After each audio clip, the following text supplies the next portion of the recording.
Hello guys, तो आपका हमारे चैनल नॉलेज सिटी में स्वागत है। कैसे हैं आप सब ऑल गुड्स।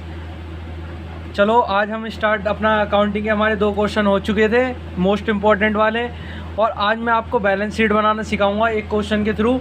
आपको बैलेंस शीट भी एक ही क्वेश्चन के थ्रू आ जाएगी, ठीक है। फिर उसके बाद हम इसके जो फॉर्मल से छोटे छोटे रूल लगा के क्वेश्चन आंसर वो क्वेश्चन रह जाएंगे, वो हम नेक्स्ट क्लास में कर लेंगे। हमारा नेक्स्ट क्लास में ये चैप्टर ख़त्म हो जाएगा। तो आज हम 10th क्वेश्चन करेंगे जिसमें हमें बैलेंस शीट बनानी है, ठीक है बच्चों।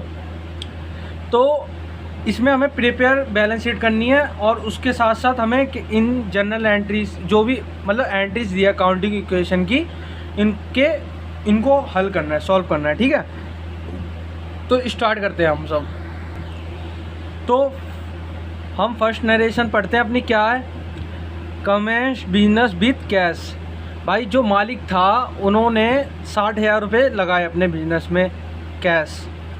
तो मैंने क्या बताया था, जब भी हमारा कैश बढ़ेगा या जब भी मालिक पैसा लगाता है तो उसके 2 इफ़ेक्ट पड़ते हैं। एक तो हमारी क्या बढ़ती है, कैश बढ़ता है, और एक कैपिटल बढ़ती है हमारी। क्या बढ़ती है, कैश और कैपिटल। तो बच्चों अकाउंटिंग इक्वेशन का फॉर्मेट आपको बनाना आ ही गया होगा, उम्मीद करता हूँ। और हमारा यहाँ पे सीरियल नंबर आता है, यहाँ पे ट्रांजैक्शंस और यहाँ पे असेट्स, और लाइबिलिटी बराबर असेट्स बराबर लाइबिलिटी प्लस कैपिटल, ठीक है बच्चों।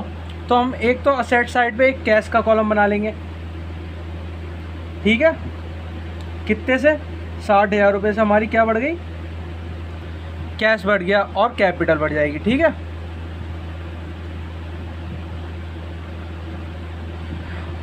फिर हम नेक्स्ट वो पढ़ेंगे। अब हमने भाई एक व्यक्ति, हम जहाँ पे रेंट पे हमने होल ले रखा था, किराए पे ले रखा था, तो हमने उसको पेड रेंट इन एडवांस, हमने ना क्या कर दिया, हमने रेंट पेड एडवांस में कर दिया। मतलब अभी हमने उसको यूज़ भी नहीं किया था, उसको रेंट हमने पहले दे दिया, ठीक है। तो हमने जब एडवांस किया तो उस पैसे पे जो हमने पैसा दिया है उस पर हमारा हक है ना बच्चों। तो जिस वस्तु पे हमारा हक हुआ तो वो हमें, अगर हमने वहाँ से खाली कर दिया तो हमें वो वापसी भी देगा। तो हमारे पर तो अभी वो क्या है, डेटर है हमारे लिए क्या है, डेटर। जब हमारे पर उसका किराया चढ़ जाएगा तब हमारा खर्चा माना जाएगा। तो अभी हमारा खर्चा नहीं माना जाएगा। तो इसमें क्या होगा, कैश साइड से 500 रुपये तो कम हो जाएंगे, ठीक है। और डेटर्स क्या हो जाएंगे, बढ़ जाएंगे 500 रुपये से, ठीक है बच्चों। समझ में आया। तो प्लस डेटर्स कितने से बच्चों, 500 से बढ़ जाएंगे, हैं। फिर उसके बाद नेक्स्ट पॉइंट क्या है, जो हमारा ये डेटर्स थे और कैश में से क्या हो जाएंगे, कम हो जाएंगे 500, ठीक है। तो यहीं से कम होंगे और यहीं से बढ़ जाएंगे, ठीक है। तो यहाँ पे इसका कोई इफ़ेक्ट नहीं होगा। तो अब हम नेक्स्ट इक्वेशन पढ़ते हैं। अब पहले तो हम इसको न्यू इक्वेशन बनाएंगे अपनी। तो ये हमारा बैलेंस बचा 500 डेटर्स बचे और लाइबिलिटी कुछ भी नहीं है हमारी, और 60,000 रुपये हमारे कैपिटल के आ गए, ठीक है बच्चों। तो अब नेक्स्ट पॉइंट पढ़ते हैं हम। सबसे पहले बच्चों नरेशन लिखते हैं, और नरेशन मैं पहले लिख के बैठा हूँ, क्यों, क्योंकि हमारी वीडियो ज़्यादा लंबी ना बने, क्यों आगे जाके दिक्कत हो जाती है। तो इसीलिए मैं ज़्यादा वीडियो को लंबा ना करते हुए मैं आपको पॉइंट टू पॉइंट समझा भी रहा हूँ और लिखवा भी रहा हूँ, ठीक है। तो इसीलिए मैं फॉर्मेट पहले ही बना के रख लेता हूँ, ओके। तो परचेज गुड्स फॉर कैश 30,000 रुपये की एंड क्रेडिट 20,000 रुपये। मतलब मैंने आपको ये पॉइंट पहले भी समझा रखा था, जो हमने गुड्स परचेज़ की थी वो तो 30,000 रुपये की कैश में की, और एंड क्रेडिट परचेज़ किया वो 20,000 रुपये की। तो टोटल परचेज कितने की है बच्चों, हमने टोटल परचेज़ किया हमने 50,000 की, ठीक है। तो कैश में कितनी खरीदी हमने, कैश में खरीदी हमने 30,000 की। तो 30,000 रुपये तो हमारे यहाँ से कम हो जाएंगे कैश में से, ठीक है बच्चों। और स्टॉक कितने से बढ़ेगा हमारा, स्टॉक कितने से बढ़ेगा, 50,000 से। स्टॉक कितने से बढ़ेगा, 50,000 से, क्योंकि हमने 20,000 की क्रेडिट परचेज़ किया और 30,000 के कैश में परचेज़ किया। 20,000 की तो हमने कैश में परचेज़ की, ठीक है, और 30,000 की हमने कैश में परचेज़ किया और 20,000 की क्रेडिट। तो हमारे लाइबिलिटी साइड पे क्रेडिटर्स का कॉलम बन जाएगा, किसका, क्रेडिटर्स। तो हम क्रेडिटर्स के नाम पे कितने डाल देंगे बच्चों, 20,000 रुपये, ठीक है। तो हम 20,000 रुपये और बढ़ा देंगे, ठीक है। और कैपिटल हमारी 60, इस बार कुछ नहीं फ़र्क पड़ेगा इस पर, ठीक है। तो ये पॉइंट समझ में आया आपको कि हमारी 30,000 की तो हमने कैश में ख़रीद लिया और 20,000 के हमने क्रेडिट से, ठीक है बच्चों। अब न्यू इक्वेशन लिखेंगे हम। न्यू इक्वेशन क्या है, अब न्यू इक्वेशन में हम 30,000 रुपये इसमें से कम कर देंगे, तो ये बचेगा हमारा 29,500 का, और 500 के हमारे डेटर्स बचेंगे, और 50,000 का हमारा स्टॉक बचेगा बच्चों, ठीक है। और 20,000 रुपये की हमारी लाइबिलिटी बचेगी, प्लस 60,000 रुपये की हमारे कैपिटल बचेगी, ठीक है बच्चों। अब हम न्यू इक्वेशन आ गई, अब हम नेक्स्ट पॉइंट पढ़ेंगे। अपना फोर्थ पॉइंट क्या कह रहा है, तो हमारा फोर्थ पॉइंट कह रहा है सोल्ड गुड्स फॉर कैश 30,000 रुपये, कॉस्टिंग 20,000 रुपये। मतलब जो हमारी खरीदने में जो लागत आई थी वो कितनी आई थी, 20,000 रुपये। जो हमने गुड्स खरीदी थी वो 20,000 की खरीदी, जो लागत आई हमारी 20,000 की आई, और हमने बेच कितने में दिया, 30,000 में। तो 30,000 से तो हमारा कैश बढ़ जाएगा बच्चों, ठीक है। 30,000 से तो हमारा कैश बढ़ जाएगा, क्यों, हमने ये गुड्स क्या करी, बेची, तो उसके बदले कैश आएगा 30,000 रुपये, ठीक है। और 20, और जो हमारी जो गुड्स थी वो कितने की थी, 20,000 रुपये की थी। तो हम इसको 20,000 रुपये से कम कर देंगे, स्टॉक को 20,000 से कम कर देंगे। अब जो हमारा फ़ायदा हुआ है वो कितने का हुआ है, इन दोनों के बीच में अंतर कितने का है, 10,000 का। तो हम 10,000 रुपये क्या कर देंगे, कैपिटल में बढ़ा देंगे। मैंने क्या कहा था, जब भी फ़ायदा होता है या घाटा होता है उसको हम अपनी कैपिटल में से घटा या बढ़ा देते हैं, ठीक है बच्चों, समझ में आ रहा है। और हमारा ये पाँचों पॉइंट क्या कहता है, ठीक है, पाँचों पॉइंट भी अपना पढ़ते हैं, ठीक है। अब न्यू इक्वेशन फिर से बनाएंगे हम, ठीक है। तो ये 59,500 की फिर से हो गई कैश हमारा, और 500 की हमारे डेटर्स हो गए, और ये 30,000 रुपये की क्या बची, हमारी स्टॉक बचा, ठीक है बच्चों। और 20,000 रुपये की हमारे क्रेडिटर्स थे ही, और ये 10,000 रुपये से और बढ़ गई थी हमारी कैपिटल, तो कितने की हो गई, 70,000 रुपये की हमारी क्या हो गई, कैपिटल हो गई, ठीक है बच्चों। अब हमने पेड सैलरी 500 रुपये एंड सैलरी आउटस्टैंडिंग बिगिंग 100 रुपये। मतलब क्या है, 500 रुपये हमने सैलरी पेड कर दी है, और सैलरी आउटस्टैंडिंग रह गई 100 रुपये। तो जो आउटस्टैंडिंग रह जाती है वो हमारे लिए लाइबिलिटी है। मैंने बताया था आउटस्टैंडिंग जो भी रह जाता है अमाउंट हमारा, वो क्या होता है, हमारे लिए लाइबिलिटी। तो हम यहाँ पे एक सैलरी आउटस्टैंडिंग का भी कॉलम बना देंगे, सैलरी आउटस्टैंडिंग, ठीक है बच्चों। सैलरी आउटस्टैंडिंग का एक कॉलम बना देंगे, और जो हमारे 500 रुपये हमने सैलरी पेड किया वो तो कैश में से क्या हो जाएगा, कम, और क्या इसमें से भी क्या हो जाएगा, कम हो जाएगा कैपिटल में से। मैंने क्या बताया था, जो भी फ़ायदा होता है या जो भी हम पेड करते हैं वो कैपिटल और कैश में से दोनों में से करते हैं, ठीक है। तो हमने कैश में से 500 इसमें से कम कर दिया और कैपिटल में से 500 कम कर दिया, ठीक है बच्चों। फिर उसके बाद 100 रुपये की जो हमारी आउटस्टैंडिंग सैलरी थी, मतलब 100 रुपये की हमारी आउटस्टैंडिंग सैलरी रह गई थी, तो हम यहाँ पे सैलरी लिख देंगे आउटस्टैंडिंग 100। हम यहाँ से कितने कम करेंगे, 600, ठीक है। तो बच्चों हमें टोटल कितना देना था, दोनों को पेड करना था हमें 600 रुपये, पर हमारे 100 रुपये क्या रह गए आउटस्टैंडिंग। तो हम 600 पूरे कैपिटल में से क्या कर देंगे, कम कर देंगे, और 500 की हमारे कैश में से कम हुए थे, और 100 की हमारी आउटस्टैंडिंग सैलरी के नाम से एक कॉलम बन जाएगा, ठीक है। अब न्यू इक्वेशन फिर से लिखेंगे।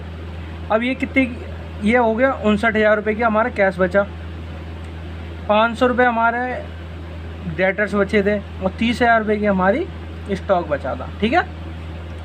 और 20,000 रुपये के हमारे क्रेडिटर्स थे ही, और 100 की हमारी सैलरी आउटस्टैंडिंग बची। जो आउटस्टैंडिंग सैलरी थी वो कितने की थी, 100 रुपये की थी, ठीक है। और इसमें से हम 600 गए तो 59,400 की हमारी कैपिटल बची, ठीक है बच्चों, 59,400 की हमारी कैपिटल बची। अब हमारा अगला पॉइंट क्या कह रहा है, अब भाई हमने वो मोटरसाइकिल फॉर पर्सनल यूज़ 5,000 रुपये की, अब हमने भाई विड्रॉल कर लिए पैसे अपने पर्सनल यूज़ के लिए। ये फर्म का खर्चा नहीं है बच्चों, ये किसने, जो मालिक था उसने अपने पर्सनल यूज़ के लिए 5,000 रुपये क्या करे होंगे, उसने निकाल लिए फर्म के अकाउंट से। तो हमारा मालिक के पास से क्या आ जाएगा, एक तो कैश कम हो जाएगा और एक क्या हो जाएगी, हमारी कैपिटल कम हो जाएगी। कितने से, 5,000 से। ठीक है बच्चों, मैंने क्या बताया था, जब भी मालिक अपने लिए पर्सनल यूज़ के लिए विड्रॉ करेगा तो कैश भी कम होगा और कैपिटल भी कम होगी। तो कितने से कम हो गई, 5,000 रुपये से हमारी कैश भी कम हो गया और 5,000 से हमारी कैपिटल भी कम हो गई। ठीक है बच्चों,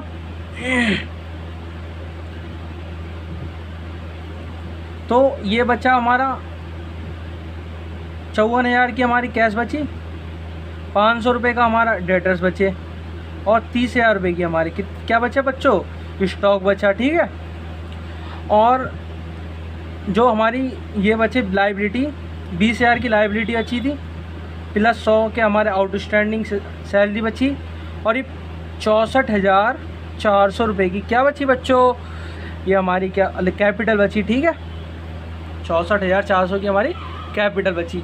तो अब इन चीज़ों को हम बैलेंस शीट में कैसे शो करेंगे, हम इसको देखते हैं। ठीक है बच्चों, तो बैलेंस शीट का फॉर्मेट बच्चों ऐसे बनता है, अपनी अपनी कॉपी में बना लीजिए।